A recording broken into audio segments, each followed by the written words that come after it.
நமக்கு ஒவ்வாது செய்து நம்ம அதுக்கு பிடிக்காத நம்ம ஏதோ சாப்பிட்ருப்போம், நம்ம ஏதோ நைட்டு சரியாக தூங்கலை, நம்ம பழக்க வழக்கங்கள் ஏதோ மாறி இருக்கோம், இல்லை ட்ராவல் பண்ணியிருக்கோம், நம்ம உடம்புல வந்து சூடு அதிகமாகிடுச்சு அப்படிங்கிறத புரிஞ்சுக்கிட்டு அதை மறுநாளே சரி பண்ணுறதுக்கு என்ன வேலைகள் இருக்கோ அதை கண்டிப்பாக செய்யணும்.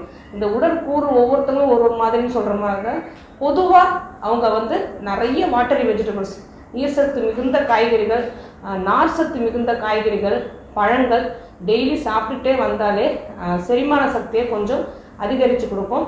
ஒரு சிலருக்கு வந்து சின்ன வயசுலேருந்தே இந்த பிரச்சனை இருக்கும், ஒரு சிலருக்கு வந்து கொஞ்சம் வயசான பிறகு பிரச்சனை இருக்கும். ஏன்னா ஃபேட் நிறைய சாப்பிட்டா அவங்களுக்கு அந்த செரிமான பிரச்சனை அதிகமாக இருக்கலாம். ஒரு சிலருக்கு நிறைய ஃபேட் எடுத்துக்கலாம், கொஞ்சம் எண்ணி சாப்பிட்டா அந்த பிரச்சனை வரலாம். யார் யாருக்கு என்னென்ன ஒத்துக்குது அப்படிங்கிறத கொஞ்சம் கவனித்து பார்த்தாலே ரொம்ப நல்லது.